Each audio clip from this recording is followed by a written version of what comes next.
रामू रोज सुबह अपनी टूटी साइकिल लेकर गांव-गांव कचरा और पुराना सामान बटोरने जाता है। वो बहुत गरीब है, लेकिन कभी किसी से झूठ नहीं बोलता। दूसरी तरफ मंगत राम की बहुत बड़ी दुकान है। वो लोगों को कम पैसे देकर उनका कीमती सामान ठग लेता है और हमेशा रामू का मजाक उड़ाता है। एक दिन रामू को एक पुराने खंडहर के पास कचरे में एक अजीब सा धूल से भरा नीले रंग का चश्मा मिलता है। रामू उसे साफ करके अपनी आंखों पर लगा लेता है। जैसे ही वह चश्मा पहनता है, उसे सामने पड़े एक साधारण से लोहे के बक्से के अंदर चमकता हुआ पुराना तांबे का सिक्का दिखाई देता है।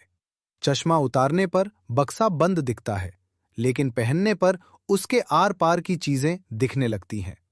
रामू समझ जाता है कि यह कोई साधारण चश्मा नहीं, बल्कि जादुई चश्मा है। अब रामू उस चश्मे की मदद से लोगों के कचरे में फेंकी गई उन चीजों को ढूंढ निकालता जो असल में बहुत कीमती थी, जैसे पुरानी कलाकृतियां या सिक्के।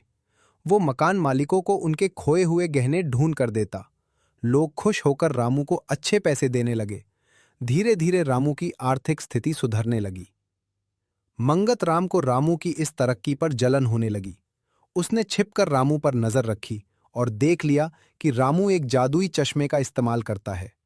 एक रात मंगत राम चुपके से रामू के घर में घुसता है और वह जादुई चश्मा चुरा लेता है।